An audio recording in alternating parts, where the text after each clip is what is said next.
Olá todo mundo, aqui é o Daniel da 91 Escola de Kabbalah. Estamos com a nossa aula de Zohar, a oficial segunda aula de 2019. Então, bem-vindo e bem-vinda. Temos pessoas novas que ainda estão entrando agora nas aulas de Zohar. Sejam muito bem-vindos. Espero que estão aproveitando bastante. E a gente, como sempre, vai contar um pouquinho do contexto, do que está acontecendo nos contos simples, até no preto no branco, que está escrito no Ipsis Literis. E depois vamos entender os segredos e como a gente explicou na série de aulas da revelação da luz oculta, os segredos da criação, que você tem acesso, está na área de membros, no próprio curso Zohar 2019, certo? A primeira aula é uma série de, na verdade, é uma aula, né? Mas você entra lá, tem 8 vídeos, 8 aulas que a gente inclusive editou para você poder aproveitar e assistir os segredos da criação. Então a ideia que a gente vai focar, depois de a gente entender qual é o Ipsis Literis, revelar segredos, fazer umas perguntas, como a gente sempre faz, e através disso revelar os nomes de Deus, e através disso iluminar mais a nossa alma e também ganhar entendimentos, dicas, espero que sejam práticas ou pelo menos entendimentos importantes para você ter a consciência certa no dia a dia, tá bom? Então a gente está na porção chamada Bo, o nome da porção B-O, Bo. E Bo significa venha, certo? A gente falou no ano passado, no ano anterior, sobre os segredos do que significa essa porção da semana, em detalhes muito interessantes nos 2 anos anteriores. Então, como você já tem acesso a essas aulas, eu recomendo depois, se você quiser, tiver mais curiosidade, quiser entrar em alguns detalhes mais profundos, pode escutar a aula do ano passado, do ano anterior, assim vai, você só tem para ganhar em cima disso, tá bom? E o que é interessante é que essa porção da semana ela sempre vai cair na lua nova de Aquário, ela sempre vai ser no finalzinho de Capricórnio e ela vai cair parte dela, se não toda ou parte, já em Aquário. E essa porção depois do Beshalach sempre vai cair na porção no mês de Aquário. Inclusive a tendência é que Beshalach ela vai ser mais para metade do mês de Aquário, já vai chegando mais ou menos na lua cheia, vai ser mais ou menos no período do Beshalach de Aquário, tá? E depois a gente vai ter Yitro e depois Mishpatim, certo? Yitro também sempre vai cair na porção de dentro do mês de Aquário. Eu vou falar sobre essas porções. E também você tem acesso às luas novas, então depois você pode assistir. A lua nova esse ano, se não me engano, ela vai ser domingo à noite ou segunda à noite. Agora me falhou a memória, mas você vai ter acesso de antemão, como sempre, para poder estudar os segredos e você vai receber o aviso por e-mail, tá? Então, o que é interessante, depois quando você escutar a aula da lua nova de Aquário, leve em consideração que essas porções da semana elas vão cair somente no mês de Aquário, porque só no mês de Aquário, que é o mês da revolução, o mês da energia messiânica, a gente consegue ter só um recipiente desse tamanho, a luz se revela dessa porção de Bo, Beshalach e Yitro, certo? Essas 3 porções sem dúvida são muito poderosas. Bo representa a ideia da saída do Egito, e vou falar um pouquinho sobre isso, né? Falando das contas da porção da semana. A gente tem depois, semana que vem, teremos Beshalach, que é a revelação dos 70 nomes de Deus. E hoje eu vou dizer que eu estou preparando um segredo para você, uma surpresa segredo. Eu preciso confessar, eu não tenho certeza absoluta que vou conseguir fazer isso funcionar. Eu espero muito que consiga, tá? Eu não quero decepcionar, mas se conseguir você vai ter semana que vem, acho que uma surpresa muito bacana. E depois de Beshalach, que tem a ideia da abertura do Mar Vermelho, a revelação dos 70 nomes de Deus, inclusive um monte de segredos que eu vou falar sobre isso semana que vem. A gente tem depois Yitro, que é a revelação da imortalidade pela primeira vez no Monte Sinai, os 10 mandamentos, que é um código para as 10 Sefirot, que finalmente conseguimos trazer uma ferramenta capaz de segurar a energia das Sefirot, a energia do fluxo da luz infinita, desde o infinito até o nosso mundo físico. Então são 3 porções poderosíssimas. Se fala que não é importante se estar ao longo do ano, de vez em quando a gente não consegue estudar direito, a gente não consegue pegar as energias das aulas, a gente está fora de sintonia e fala, olha, essas são 3 porções da semana que vale a pena você não perder, que elas têm uma energia muito, muito, muito poderosa, tá bom? Então vamos lá, sem delongas, na porção da semana passada, eu não entrei nesse detalhe, mas tem uma questão que as 7 primeiras pragas foram dadas no Egito, tá? Você pode olhar nas aulas de Vaera, o nome da porção da semana passada, de 2018, 2017, tem muitos detalhes lá dentro, você pode aproveitar bastante, se você quiser aprender um pouco mais sobre as pragas que aconteceram lá dentro.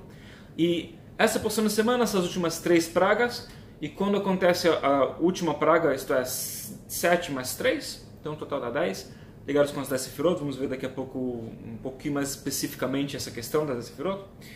Na 10ª praga, naquele segundo, os israelitas eles são livres do Egito, isto é, na meia-noite acontece essa 10ª praga, o faraó ele manda chamar Moisés chega lá, ele não fala para ele espera às 6 da manhã, horário comercial, fala, não, agora, chama esse cara aqui e fala, manda embora teu povo daqui, vão embora daqui, isto é, o cara que não, ele estava segurando eles escravos a qualquer custo, não quis deixar eles embora, que virou uma questão de honra, de orgulho, que você pode imaginar, chegou no ponto que sabe o que?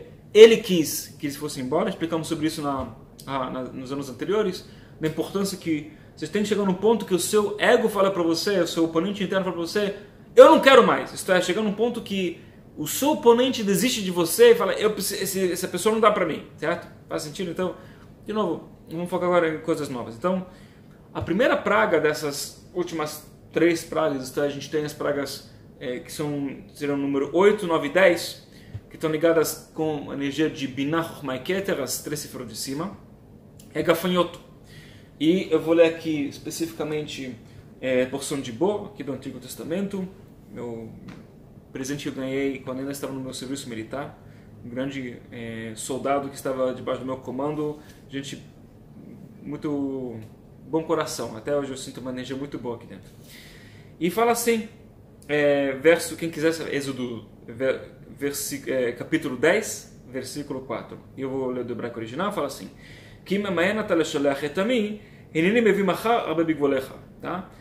Que אם ממאן אתה, se você vai demorar para לשלח את עמי, para mandar meu povo embora, assim fala Moisés para o faraó,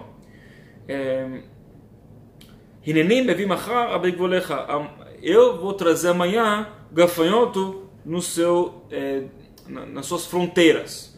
E tem umas coisas interessantes aqui, porque, primeira coisa, todas as pragas que eram no Egito aconteceram somente nas fronteiras, no limite do Egito, que tinha a terra dos israelitas, chamada Eretz Goshen. Eretz Goshen, Eretz é terra, e Goshen, tipo G-O-S-H-E-N, Goshen, era o lugar onde os israelitas eles estavam morando, separados dos egípcios, porque os egípcios não queriam se mostrar como os escravos, e lá não tinham pragas, pelo contrário, lá tudo funcionava bem.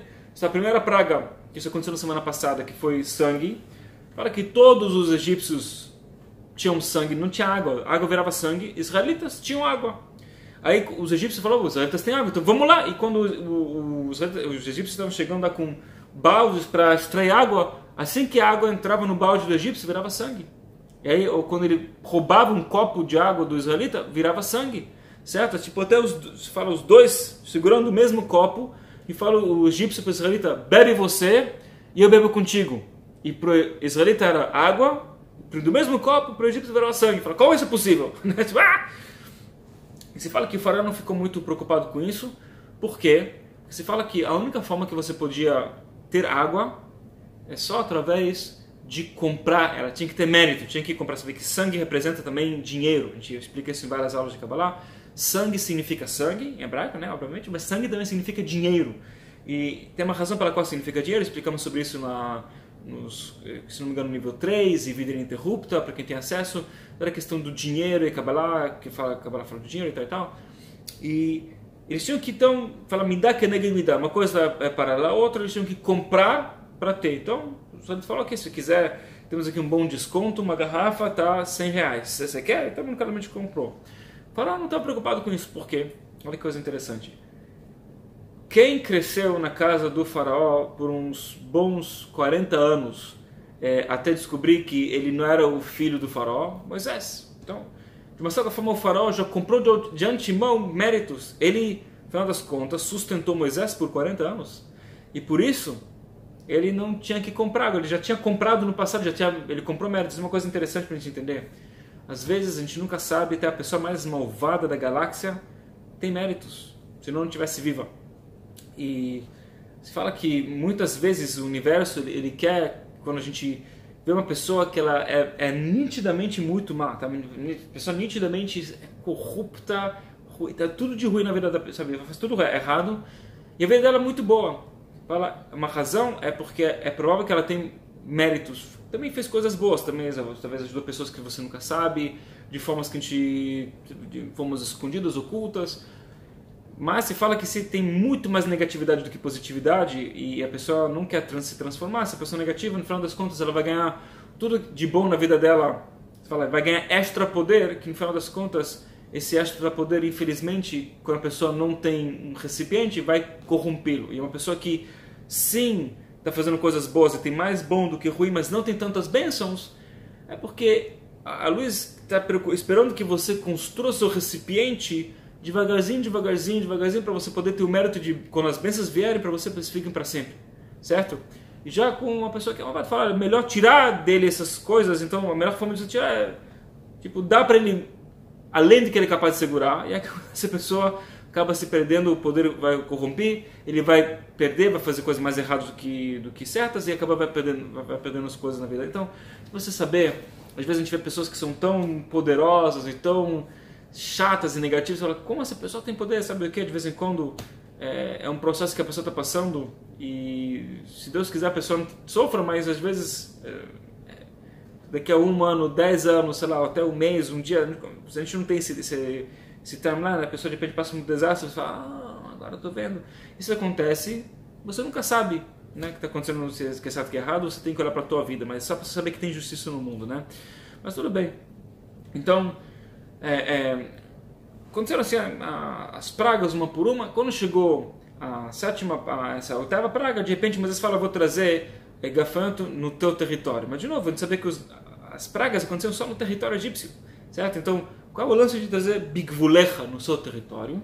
Fala que aqui começa a ideia de que realmente uma pressão maior começou a funcionar em cima da energia código chamada Egito, energia código chamada Faraó, que é o oponente, isto é, pressão de limites, começou a trazer uma certa limitação, e a própria limitação do Faraó trouxe limitação para a sua vida. Isto é, claro que as pragas todas aconteceram lá no Egito, e inclusive os egípcios receberam avisos, tipo, quando na porção da semana passada a última praga foi chuva de granizo, que foi um granizo que era tão grande, fala que caía de tão alto que era granizo com fogo. Hoje em dia a gente entende que isso é possível de acontecer, porque a fricção com a atmosfera, ela pode realmente gerar fogo, depende da altura que cai. Se é de uma altura de uns 10 km, pode ser de acordo com o tamanho.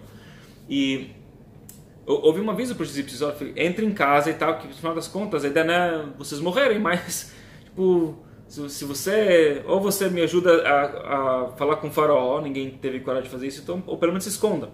E alguns egípcios se esconderam e foram salvos, outros falaram, não, também aí, infelizmente acabaram recebendo uma bola de granizo assim de 1 tonelada na cabeça, falando que eram pedras que pesavam toneladas, né, de granizo. Bom, isso acabou estragando muito, muito, muito da agricultura egípcia. E o que sobrou, agora vai vir gafanhoto para acabar com tudo. Fala que realmente estavam perdendo toda a essência da vida. Falamos que Biná, e gafanhoto corresponde a esfera de Biná. Biná é o armazém da vida. E eles agora iam perder literalmente o armazém da vida deles. Que tudo que sobrou da agricultura agora vai ser completamente destruído pelo gafanhoto. E a questão de bigvolecha fala que é para te limitar. E aqui é uma coisa interessante. Quando está escrito lá, eu vou ler de novo, que de acordo com a canção que tem que ser, que hineni, eu, mevi, trago, mahar, amanhã, arbe, gafanhoto. Essas 4 palavras, hineni, mevi, mahar, arbe, bigvulecha, no seu território. Essas 4 palavras, hineni, mevi, mahar, arbe, se você for pegar as iniciais, você vai ter a numerologia de 36, que é exatamente a numerologia de Elohim, o nome de Deus, está ligado com Gvurah, com essa energia de julgamento. E as últimas letras, que também na Kabbalah isso é importante, isto é não só acrônimos, mas também as últimas letras, por acaso, essas 4 palavras, as iniciais criam uma numerologia de Elohim, de nome de Deus do julgamento, as últimas letras criam a numerologia de Gvurah, que é de novo julgamento. Então fala aqui, de novo a palavra Bigvulecha, a ideia do seu limite. Isso é um segredo que vem do Ben Sachar. Então fala que começa a energia de Gvurah, vir para eles a energia de julgamento, vamos agora começar a limitar a sua energia porque você trouxe isso para você mesmo, Sr. Faraó. Ok, o que isso tem a ver com com as coisas, daqui a pouco vamos ver. Mas o que é interessante, e está escrito lá depois, fala que o gafanhoto vai esconder o olho da terra. O que tem a ver agora esconder o olho da terra? A terra tem olho, né? Tá bom, então poeticamente dizendo, vai ter tanto gafanhoto que vai cobrir a terra que você nem vai conseguir ver o sol. Ok, it's like tá bom, mas o ponto tá bom, então é muito gafanhoto, tá, mas o ponto não era esse. O ponto é que infelizmente o gafanhoto acabou com toda a produção agrícola. A próxima praga é Rosher, que é escuridão. Então, escuridão do sol, agora depois vem uma escuridão maior, que vamos entender o que significa isso. E porque é escrito que fala que chegou no ponto que a própria praga, ela cobriu o olho do anjo, ou como se fala na linguagem cabalística, do ministro espiritual, que é o anjo responsável pelo Egito. Então, o anjo responsável pelo Egito, ele foi coberto, ele de repente não conseguia enxergar mais o que estava acontecendo no plano físico, e portanto ele teve que fazer uma coisa em relação a isso, tá? E vamos ver então quais são os próximos segredos. Então, eu vou ler vou falar mais uma coisa interessante sobre a questão da praga da escuridão, antes de a gente ler os versos do Zohar, que eu tenho aqui para você preparado. Fala que quando chegou a praga da escuridão, eu falei bastante sobre isso no ano passado ou no anterior. Mas agora uma coisa nova. Fala, fala que tinha escuridão para os egípcios. Fala que uma escuridão que era física, tinha 3 dias de escuro, que era um escuro que era físico, eles ficavam parados no tempo e espaço, eles não conseguiam se movimentar, estavam parados, presos. E fala, e para os israelitas tinha luz na sua terra. De novo, uma coisa interessante. Por que falar isso? Já sabemos que as pragas atingiram somente os egípcios e os israelitas não tinham pragas. E mais do que isso, você quer falar você quer fortalecer a ideia que não tinha praga para os israelitas?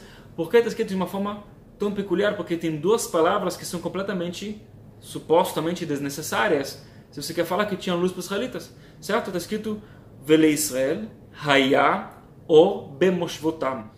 E por os israelitas tinha luz nos seus settlements, seria assim a tradução certa, settlements em inglês, nos seus povoados, onde estavam sentados ou na sua terra. E em hebraico não tem necessidade de 2 palavras. A palavra Haya, que tipo tinha, em hebraico você pode falar uma frase inteira sem um verbo. Você poderia ter escrito tipo, e para os israelitas, Ifen, luz, né? Para que falar para os israelitas tinha luz na sua terra? Poderia ser, e para os israelitas, Ifen, luz. Poderia ser a mesma frase. Até em português poderíamos ter uma frase sem verbo, né? Então, por que fala tinha e por que luz? E fala, de novo, ele fala essa ideia que os israelitas ganharam uma luz extra, certo? Vaiá significa que eles tinham, a palavra tinha, a origem dela em hebraico é da palavra lehithavot, que significa de se produzir ou de se acontecer. Uma luz nova veio para os israelitas, Vaiá. Onde? Nos seus recipientes, certo? Em hebraico, para Moshvotam, onde estavam sentados, que significa onde estavam seus recipientes, isto é, eles conseguiram aumentar os seus recipientes espirituais ao ponto que uma luz nova veio para eles. Qual luz? A luz dos egípcios, que eles perderam uma luz física e espiritual, então eles ganharam os israelitas uma luz nova. Isso é uma coisa que eu vou repetir de novo, gente, que falamos na aula passada. Quando o seu recipiente espiritual está pronto, nada desse universo vai tirar a luz de você. Você pode brigar, chorar, pode não querer, pode expulsar a luz ali para você. Com todas as bênçãos, com tudo de bom, a luz vai correr atrás de você. Ninguém vai tirar de você essa luz, ninguém. Nenhuma macumbeiro ou macumbeira, ou pessoa que vai querer te enganar, ou ladrão, ou uma pessoa corrupta, ou sei lá, qualquer caso contra você. Até se você mesmo fez coisas negativas na tua vida e tem, Deus proíba, um efeito negativo vindo, mesmo assim, quando você fez chuva, você criou um recipiente apto a receber a luz virá para você. E se você criou um recipiente para essa luz, de acordo com a sua alma, a sua necessidade, seja dinheiro, seja saúde, seja felicidade, seja casamento, seja filho, seja o que você pode imaginar, você nem pode imaginar, a luz vai vir para você. Nosso trabalho é o quê? Criar esse recipiente. E criar esse recipiente, realmente exige um certo trabalho, que vamos ver aqui daqui a pouquinho, mais um segredo, mas muito importante manter isso em mente. A aula passada falamos da questão do tempo. Espero muito que você aproveitou essa semana para pensar um pouco sobre o seu tempo. E de novo, a porção da semana passada de Vaera, ela sempre vai acontecer no início do ano. Então, sabe, é bom momento a gente pensar bem. Se você não pensou no final do ano passado, no início do ano, é bom pensar como eu quero planejar meu ano, como eu vou fazer meu tempo funcionar para mim, seja tomar um pouco mais conta da minha saúde, um tempo para mim mesmo, mim mesma. E até, eu vou até dar para você uma dica rápida aqui. Tem duas coisas que a gente precisa fazer para criar nosso recipiente. Já vou falar aqui rapidinho. Número 1 é você saber dedicar tempo e energia para o que você realmente gosta de fazer e você é bom para fazer, e uma coisa que agrega luz para os demais. Até, para ser um exemplo, eu gosto muito, quando era criança, eu gostava muito de Lego, tá bom? Meu brinquedo predileto era Lego. Até, desde os meus 5 anos de idade até os meus 12, sei lá, você quer me dar um presente de aniversário, qualquer presente, qualquer brinquedo, Lego. That's it. Eu não quero roupa, eu não quero bola, eu não quero nada. Lego. Isso que eu gostava sempre. Agora, chegou um certo ponto da minha vida que, bom, eu, sabe, já perdi a idade, ou seria assim, eu comecei a ter vergonha de admitir que eu gosto de Lego, então meio que parei de brincar de Lego, porque eu não, sabe, já tenho 13, 14, 15 anos, não deveria, mas com os meus 18 anos de idade, eu falei, sabe o que? Acho que 18 ou 19, eu vi um item de colecionadores, chama Lego Technics, sabe, que tem um carro que você monta, que tem literalmente uma caixa de marchas, de câmbio, né, que você pode mudar as marchas e fisicamente, literalmente as rodinhas mudam lá dentro e para fazer a velocidade mais lenta, mais devagar ou mais rápida para as rodas do carro, uma coisa assim maluca. E é um item de colecionadores e custa caro. Falei, bom, eu sou um menino grande, eu já ganho um pouco do meu dinheiro, poupei um pouco, fui lá e comprei para mim de presente. Certo? Falei, eu gosto disso, eu sou bom disso, me faz bem na minha vida, mas claramente não agrega nada para a vida de ninguém. Então eu não estou falando de uma coisa desse gênero. Faz sentido? Toda essa história para te contar isso. Isto é, cada um de nós tem uma coisa que a gente faz e fazemos bem e agrega para as pessoas, certo? Seja você cozinhar, seja pode ser, sei lá, ou talvez cozinhar uma coisa específica, talvez ser bom para fazer bolos, tá bom? Why not? Certo? E aliás, eu não estou falando que talvez isso é o seu trabalho, talvez você faz bolos como um trabalho e você faz bolos maravilhosos e você vive disso, aí tudo bem. Mas tem talvez uma coisa que é um hobby seu, mas pessoas gostam dos seus bolos, por que não? Certo? Talvez você escreve poemas que iluminam o coração de umas 3 pessoas, não precisa ser 1 milhão de pessoas, basta você agregar algo importante, valioso, importante para a vida de alguém. Temos que dedicar tempo para isso. Às vezes, e o ideal seria, na verdade, que a gente conseguisse fazer isso dentro do nosso período de trabalho, que você conseguisse trabalhar com o que você tem paixão. Nem sempre dá para todo mundo, seria um ideal de fazer isso. Aliás, vou fazer uma estatística interessante. 87% das pessoas no mundo detestam o seu trabalho, tá? 87% literalmente odeia o que eles fazem para trabalhar, tá? Então, se você faz parte desse tipo de pessoas, você é parte da maioria e você tem que acordar para a vida bem rápido, pelo menos ter um pouco de tempo para dedicar para um hobby que faz bem para alguém. Pode ser que você é bom em artes marciais ou esporte, então de repente você pode treinar, fazer um trabalho voluntário. Não faltam oportunidades no Brasil de você fazer um trabalho voluntário e ajudar, ensinar crianças no que você é bom de futebol, karatê, sei lá o que for. Não falta. Então isso é uma coisa muito importante para você dedicar na tua vida. Uma outra coisa para dedicar na tua vida, para você ter mais tempo, é parar tudo para você se rejuvenescer, para se restaurar. Isto é, sem telefone, sem computador, sem internet, sem smartwatches, sei lá, sem nada. Você com Deus, Ana Becoar, meditação, reza, toma conta da sua saúde, fazer uma corrida lá fora, mas assim, todo dia. E o mínimo do mínimo do mínimo é meia hora por dia. E se você não tem meia hora por dia, não sei o que você está fazendo aqui, certo? Todo mundo tem. Mas o importante é fazer isso uma rotina. Rotina dos dois. Você tem que ter uma rotina matinal para conquistar suas manhãs, para que você consiga logo de manhã meio que desligar do mundo e você dar um restart para você. De noite também seria bom você desligar do mundo, sei lá, 5 minutos, 10, se você conseguir, mais ótimo. E também, pelo menos uma vez por semana, fazer uma coisa que você tem um grande prazer, que você é muito bom no que você faz e agrega para a vida dos demais. Pelo menos uma vez por semana. O ideal seria quanto mais, né? Então assim você consegue ter mais controle do seu tempo, sem dúvida. Você vê que o tempo vai começar a te servir porque você está fazendo exatamente o que você precisa para começar a expandir o seu recipiente e prepará-lo. Agora vamos para o próximo nível. Sem delongas, eu vou começar a ler um pouco do Zohar e a gente ler um pouco mais dos segredos que a gente tem que aprender aqui. Tem bastante coisa que eu preparei, espero que a gente consiga ver tudo. Tá? Então, eu vou ler agora do versos 195 e 196, tá? Então, vamos lá. Só agora tem que encontrar esses versos aqui que eu separei para mim mesmo. Ok, vamos lá. 195, vou ler do Zohar original em aramaico, que fala o seguinte: Maktiv ve'etzem lo tishberu bo, ולחזה בי קלנה וכל אלון תעבן למצרי. דאבה גרמין הבו רמן בשוקה, ועתו כלבי והבו גררי אילון מאתר לאתר, ודקה שלון מכולה, דה גרמי אינון תיקונה דגופה, דמי לגוונה חרב ישראל. רמן לון בשוקה, אורח קלנה, ועל דה כתיב עצם לא תשברו בו, אתון לא תשברון, אבל כלבי הבו, עתיין מתברין בי. 196. תו מצרי הבו עתיין לבטר, והבו חמן אינון גרמי דהבו נטלי כלבי מאתר לאתר, ומדקן לון, והבו מצרי תמני לון גו הפרה בגין כלבי דלה שכחון לון, ודה יהיו ביטולה עובדי כוכבים מזלות.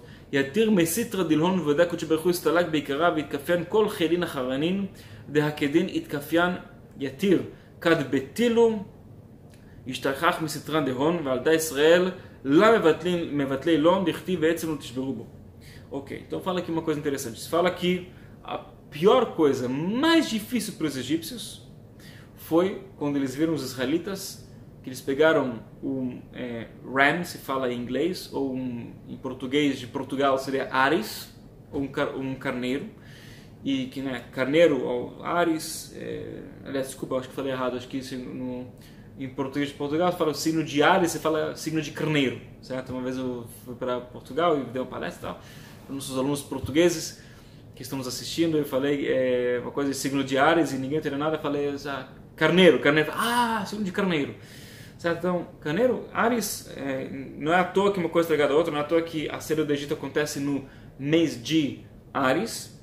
Agora não se confunda, a gente lê sobre isso em Aquário, mas o momento em si historicamente aconteceu na lua cheia de Ares. Uma coisa está ligada com a outra, não, sabe? Em Aquário a gente lê sobre esse potencial, depois quando chegaremos daqui a alguns poucos meses, 2 meses e pouquinho, no mês de Ares, aí vai ser a manifestação desse potencial que a gente está começando a gerar agora, tá? Então, olha que a pior coisa para os egípcios foi que eles pegaram Ares e que eles fritaram, fizeram assim num bom barbecue, um assado, comeram aquilo e depois o resto jogaram para os cachorros. Falam que isso foi pior para os egípcios, porque o deus deles, da idolatria dos egípcios, ele era representado através do carneiro. E ver os israelitas com todo esse poder, pegando o que se representa a força máxima para os egípcios, e matando eles, e eles fizeram de uma forma que era de propósito, de um jeito que era muito difícil para eles verem, e estavam comendo aquilo, estavam precisando supostamente se preparar para o caminho. Se fala que e depois os ossos eles deram para os cachorros comerem, certo? Que é a coisa que fosse um desprezo, tá? Desprezo do Deus dos egípcios. Isso foi mais difícil para eles, até mais que a própria praga que veio depois, que foi a praga da morte dos primogênitos. Fala que até pior do que foi. Aquilo foi mais difícil do que a morte dos primogênitos. Por quê? Porque quebrou completamente a moral dos egípcios.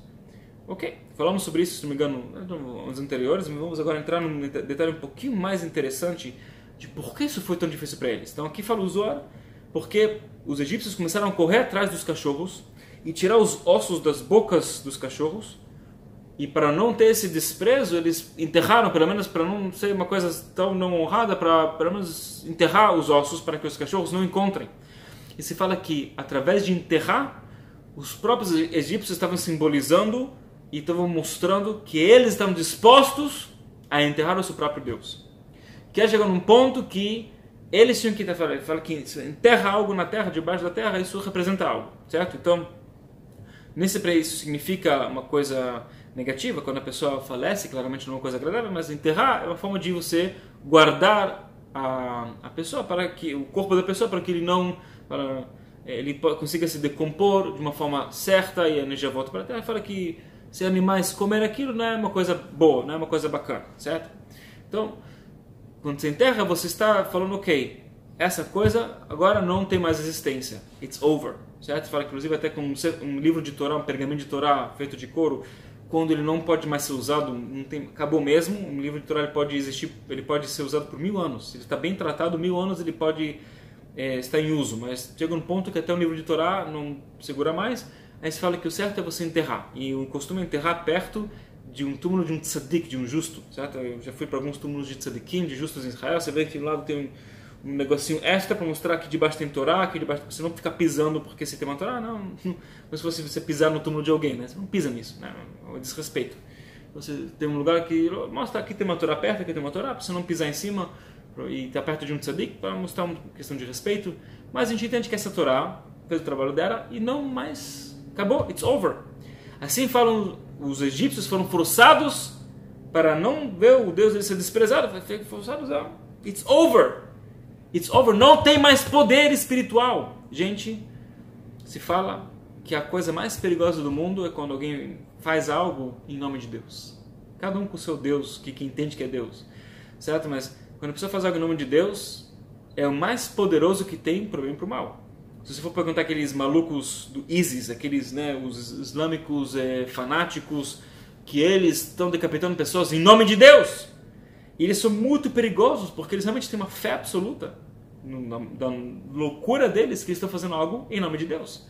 E quando a pessoa faz para a direção positiva, realmente ele está querendo ajudar os demais e tal, ele vai ganhar forças inimagináveis quando ele pensa que está fazendo algo em nome de Deus. Para o lado positivo, para o bem e para o mal tem força, sempre vai ter os dois lados, né? E agora, imagina um povo inteiro, não é uma pessoa, duas, três, um povo inteiro, que não só que está passando por toda essa humilhação, dificuldades e tudo morrendo perto deles, eles tinham que chegar no ápice da desmoralização deles, que é enterrar o próprio Deus. Isso é uma coisa que realmente, claramente foi uma coisa boa para eles, porque agora estavam finalmente prontos para abrir a cabeça para conectar com a luz espiritual e não com um Deus limitado, com uma idolatria, mas sim com a luz do Criador.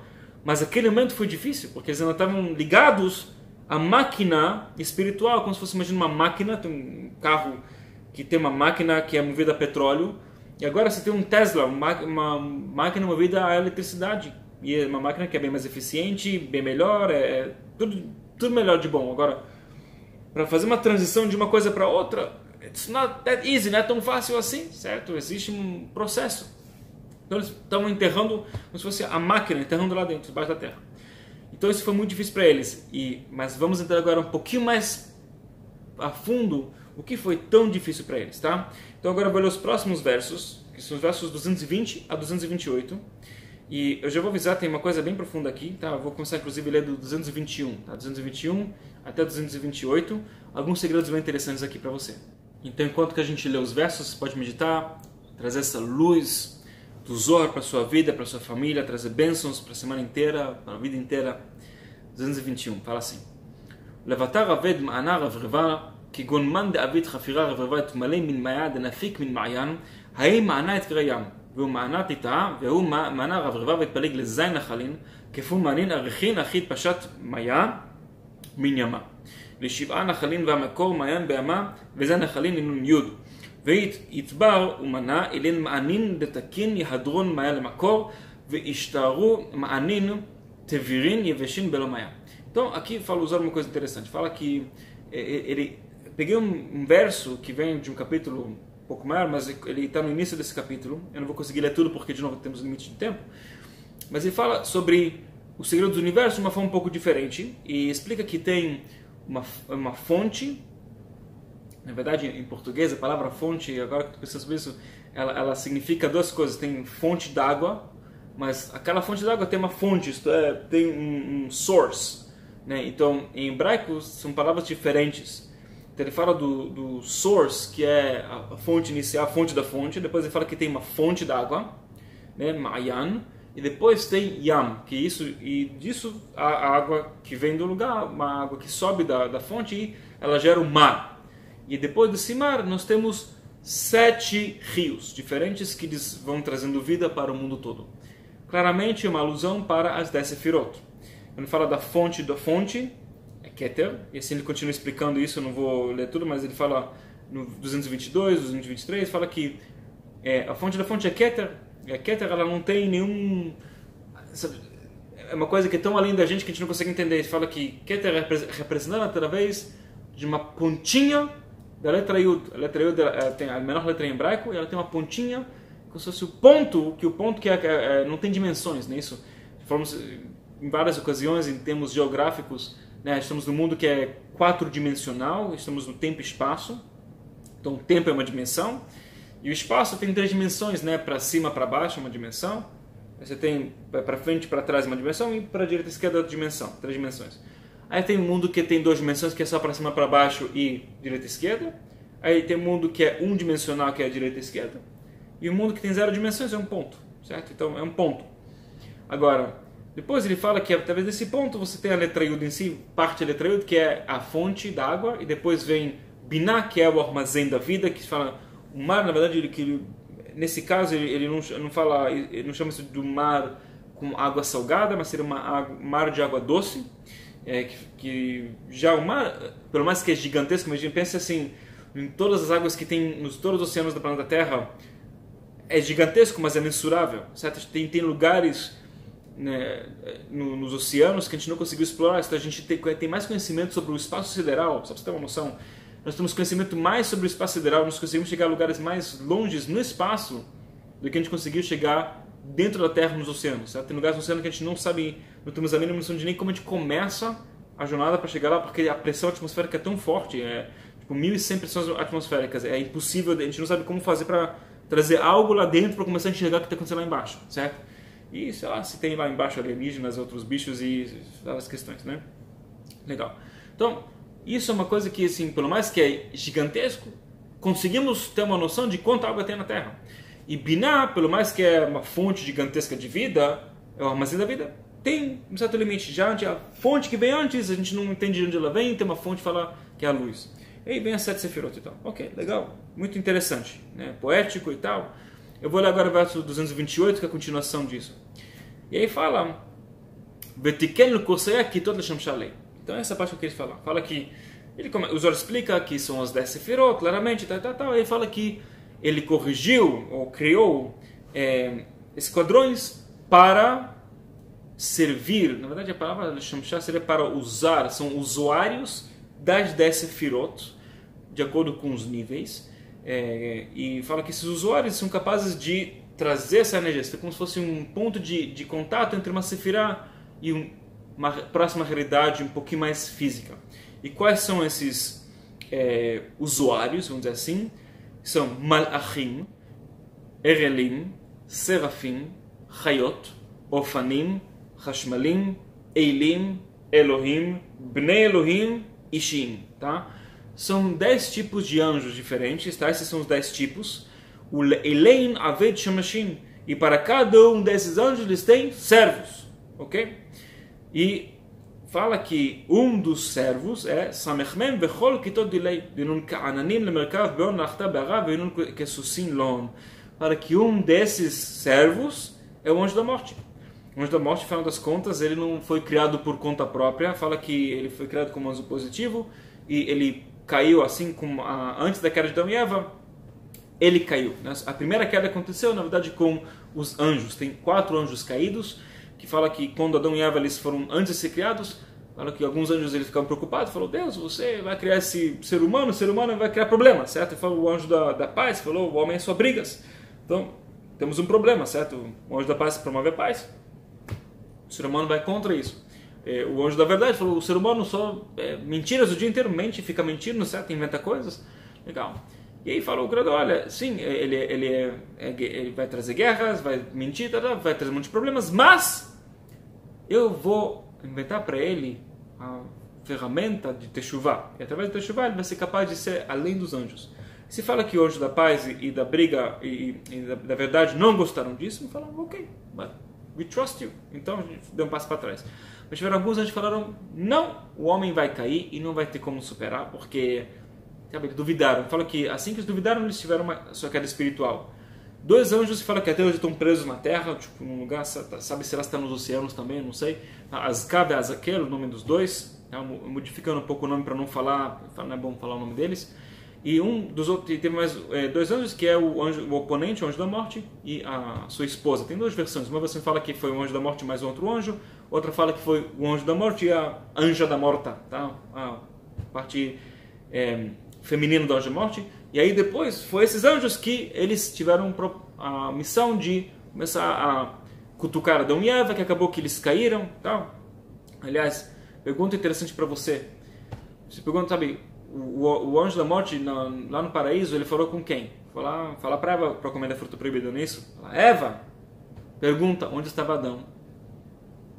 Estava dormindo, sério. Dizem os cabalistas, ele estava dormindo, estava, ok, estou no paraíso, vou dormir. Bobeou, rapaz, perdeu. Então, às vezes a gente pensa que só porque estamos no paraíso está tudo bem, a gente tem que, de novo, assegurar que estamos criando um recipiente para a luz vir para a gente não... O descanso não é aqui, descanso é para um outro momento, para quando termina o Tikkun. Bom, vamos lá.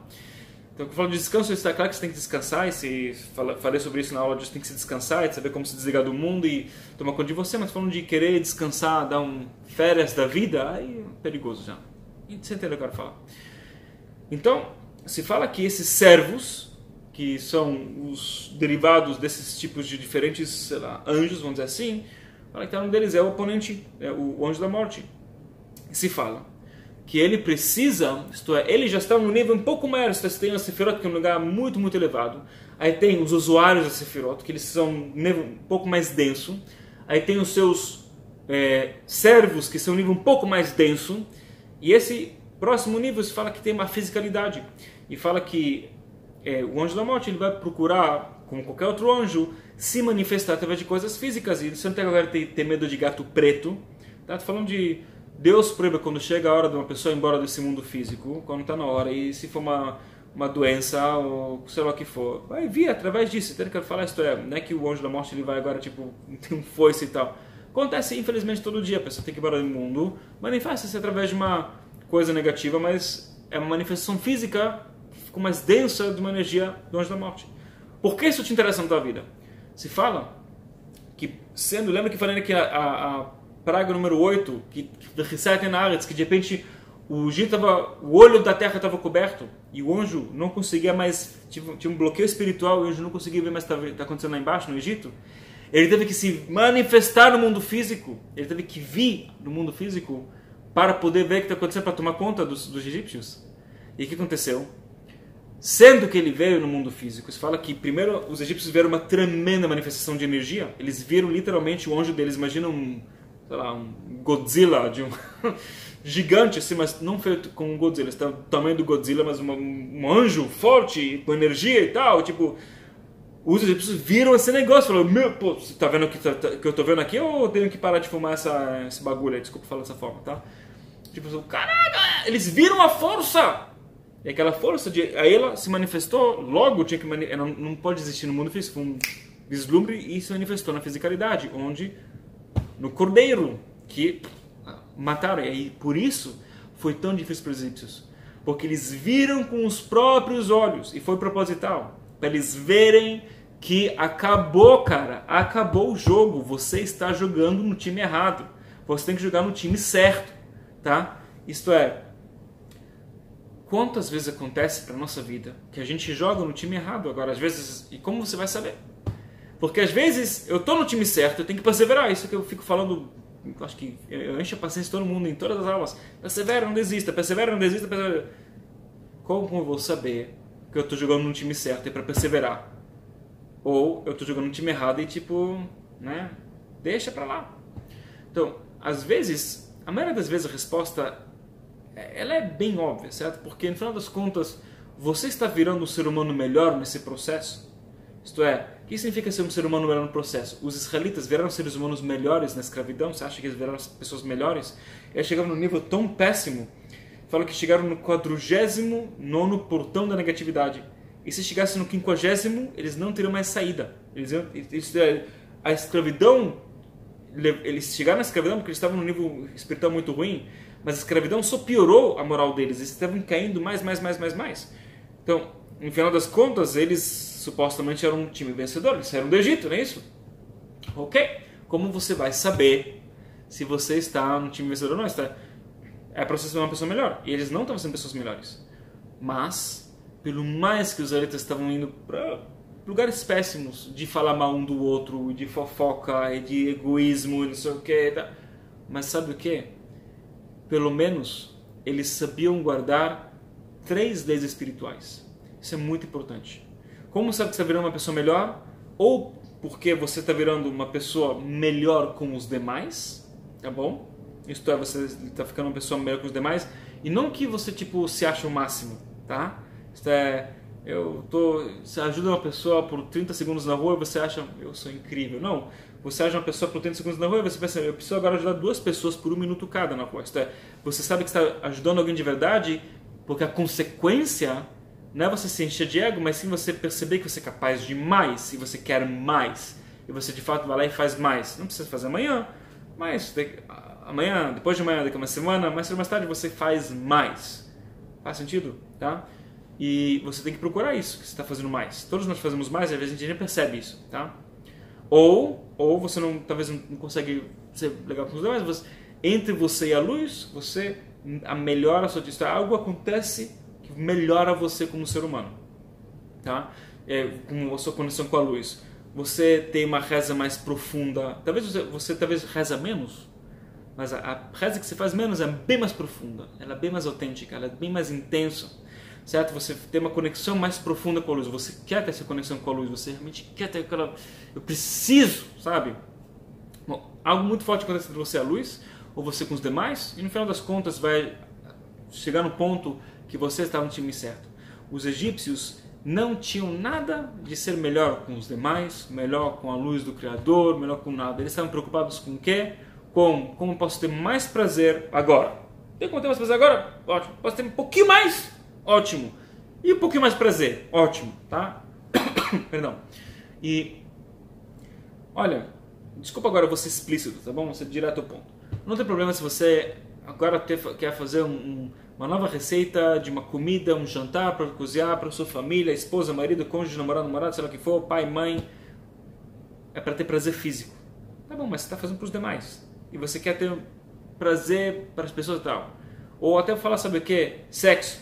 Você quer ver como você pode melhorar sua vida sexual com o seu parceiro, parceira e tal. Ok.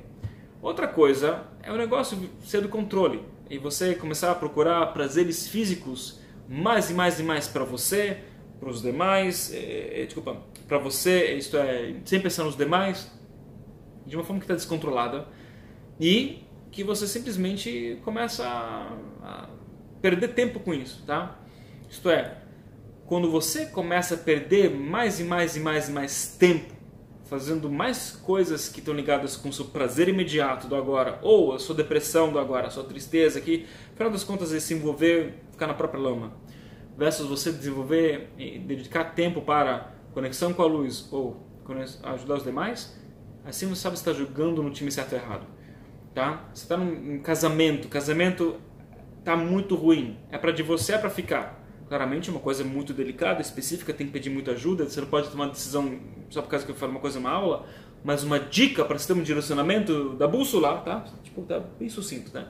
Uma dica para um direcionamento para onde vai a bússola seria assim: esse casamento me dá mais tempo para ter mais qualidade de conexão com a luz ou ajudar os demais, ou me dá mais tempo para eu, no final das contas, ficar com raiva que nada funciona? Tá bom? Essa é uma direção para você. E você fala, cara, tá um desastre total. Pense bem. Você no casamento, se você agora então divorciar, você vai ter mais tempo, especialmente se você tem filhos ou filhas, você vai ter mais tempo para ser um pai ou uma mãe melhor? Você vai ter mais tempo ou você vai ficar, na verdade, menos tempo para tal? Pense bem no contraste. Porque não é tão óbvio assim. Eu estou num trabalho que eu não estou no time certo, time errado. Então, pense, você trabalhando aqui versus pedir demissão, versus você começar a aprender, versus você... Está muito na onda pessoas virarem coach hoje em dia, certo? Mas no curso de formação de coaching, vou te falar uma coisa interessante. Se você conhece, tem um curso de formação de coaching da Ela 91. Em breve, eu imagino que a gente vai reabrir as inscrições, por enquanto não, a gente está com um certo limite agora.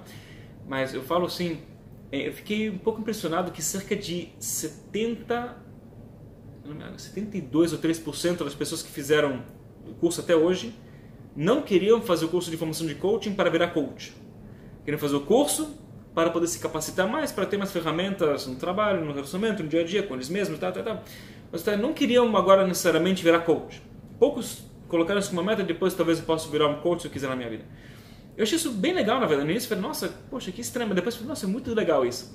Porque sabe o quê? Pelo mais que é muito legal, eu acho que se você quiser amanhã de manhã trabalhar como coach, eu acho que pode ser incrível isso, certo? O mundo precisa disso. E eu conheço a grande maioria das pessoas que estão aqui na lista de curso de aula de Zohar, mas eu vejo muitas pessoas que estão querendo fazer essa ideia de começar a virar coach porque eles não avaliaram bem a vida deles, isto é, como a vida está hoje, né? Isto é, eles estão querendo fugir da vida de hoje. Outras pessoas realmente já fizeram essa avaliação, e a avaliação certa, e viram que eu estou num time perdedor, eu tenho que mudar de time. E para mim mudar de time seria fazer o que eu estou pensando muito. Se você pensa todo dia, toda noite que você quer virar coach, aí tudo bem, você tem que virar coach, sem dúvida. Tá? Mas se você tá, será que eu viro coach? Depois fala, talvez eu vou ser manicure, depois eu falo, talvez eu vou ser cabeleireiro, depois fala, sei o que, eu vou ser motorista de Uber, depois fala, sabe o que, de repente eu vou trabalhar com outra coisa. Então talvez, sabe, talvez você simplesmente está com preguiça de você ver o que você tem que fazer no seu time que está neste momento perdendo, mas é o time vencedor, ele vai vencer, mas você tem que fazer alguma coisa para ele começar a vencer agora, e não vencer daqui a 83 anos, certo? Os israelitas, eles foram para o Egito, a correção deles era elevar faíscas de luz, que poderia demorar literalmente 1 hora. Eles poderiam ficar lá 1 hora, fazer o trabalho certo e ir embora. Demorou 83 anos, tá? De escravidão, sem contar com os anos que vieram antes, que eles ainda estavam sem ser escravos. Eles estavam em total centenas de anos lá, mas eram 83 anos de escravidão sofrida. Até o ponto que, ok, eles venceram. Porque no final das contas, pelo mais que eles foram no pior lugar, isso é uma coisa importante, se você está perdendo agora, mas para poder vencer depois, a luz vai te levar para um lugar tão baixo, mas tão baixo, que você vai começar a fazer coisas tão péssimas e ruins, e vai ficar tão desleixado e desleixada, mas vai ter uma coisa que você não vai desistir.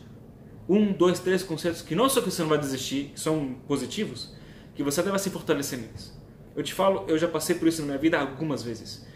No momento que eu já comecei a duvidar de tudo na minha vida, inclusive meus primeiros 2 anos de casamento, eu passei por quase 4 divórcios, tá bom? Tipo, tá? Falei isso algumas vezes e, sim, quando eu falo de divórcio, eu tô falando que depois que a gente brigou, depois que eu saí de casa e voltei, depois que eu, sei lá quantas vezes eu dormi no sofá, e depois de tudo isso, eu falei, sabe o quê? Comecei com minha esposa, vamos divorciar. Vamos ver como a gente resolve, vai no cartório, chamou o rabino, sabe o quê? Tem que fazer aquela... A gente chegou no plano de ação já. E na última hora, não conseguimos divorciar. Mas eu achei que eu achei, cara, eu tô no time, eu tô perdendo, eu tô no time perdedor, eu tô no lugar errado, eu estou estragando a vida da minha esposa, a minha vida, vamos embora daqui, acabou, tentamos, não deu certo. Mas, sabe, a gente acabou não divorciando. Eu falei, não, tá faltando, não tá certo aqui. Eu não terminei esse ticum de vida de casado com minha mulher. Aí passamos, mesma coisa, segunda vez, terceira, quarta vez. E cada vez que a coisa ficava piorando, que a gente estava prestes a divorciar, eu fiquei claramente muito reativo, eu fiquei muito chateado com muitas coisas, eu perdi muito a minha disciplina, eu cheguei a lugares assim, muito ruins que eu não cheguei na minha vida. Mas sabe o que? Nesses piores lugares, e eu já tinha chegado lá nesse fim do poço, eu me fortaleci em outras questões como nunca antes. Questões espirituais, de ajudar os demais, de eu com a luz. E hoje em dia eu entendo isso. No momento eu não conseguia perceber, eu não conseguia enxergar, mas sabe o que? Eu estava no time vencedor. E pelo menos cheguei no pior lugar que tem, eu consegui sair de lá. Assim, no final das contas, a questão de o que você faz com o seu tempo. Mesmo que você está o dia inteiro na lama, na poça, mas você se fortalece em outro conceito, pelo mais que é pouco tempo, ou amanhã de manhã você vai dedicar mais tempo para tal, 1 segundo a mais, está valendo, ou mais qualidade. Se você dedica mais tempo para coisa positiva, ou mais qualidade nesse mesmo tempo para coisa positiva, você está no time vencedor. Saiba disso. Mas se não, talvez chegou a hora da gente mudar de time, acordar um pouco para a vida. E não tem vergonha nisso, porque no final das contas, todos esses egípcios que estavam, no final das contas, eles fizeram o ticum deles. Eles fizeram, mas foi bem sofrido. Infelizmente, eles poderiam ter feito na hora, e eles também poderiam ter saído do Egito. Ele já farol sozinho com as pragas dele. Mas eles escolheram, sabe? Estava difícil demais para eles. Então, aliás, alguns povos saíram, já tinha um monte de povos mistos no Egito, alguns saíram da escravidão, mas eles não estavam prontos ainda, e outros não. De qualquer forma, pense bem sobre essa questão. O que significa para você? Eu gostaria que você refletisse muito bem. O que você aprendeu nessa aula? O que você vai levar contigo para você realmente ter uma oportunidade de pensar em que time você está? E de novo, estamos no início do ano, então agora é o momento de você avaliar. Esse ano, qual time parece que eu estou perdendo, que chegou a hora de eu vencer? Ou chegou a hora de avaliar, de eu trocar de time? Qual área da vida? Saúde, relacionamentos, trabalho, dinheiro, sei lá o que for. Invista em você mesmo, não tenha medo, faça esse trabalho, pense bem. E claramente eu vou gostar muito de ver, se quiser colocar uns comentários no grupo fechado do Facebook. Engraçado que cada vez que eu falo de colocar os comentários no grupo fechado do Facebook, eu acabo recebendo somente e-mails. Eu acho que tem pessoas que elas querem manter a sua... como se fala? Ser anônimo, talvez não queira se expor no grupo, eu entendo plenamente e eu fico muito feliz de receber seus feedbacks por e-mail. Eu tento responder o quanto mais rápido possível. Às vezes eu respondo de uma forma assim mais rápida e direta, de vez em quando eu respondo e depois aproveito para fazer uma mini aula, claramente sem revelar o nome da pessoa, sem revelar o contexto da questão, mas que eu posto no grupo do Facebook, que tem muita coisa, essa dinâmica é muito boa, assim, mas vamos conversar, seja por e-mail ou no Facebook. Eu quero assim, ver se eu consigo te ajudar para dar uma força para se tiver qualquer tipo de dúvida ou dilema, porque eu acho que é um conceito muito importante. Porque essa semana a gente pode ser do Egito. Essa semana a gente tem a força do mês de Aquário que está entrando agora, que é o mês das revoluções. A gente pode fazer isso. A luz está a nosso favor para a gente sair do nosso Egito já, ou pelo menos plantar esse potencial para que quando chegarmos no mês de Carneiro, daqui a pouquinho, a gente consiga fazer isso. Ok, gente? Pense bem sobre isso. Eu vejo vocês na próxima aula. E até então, como sempre, tudo de bom.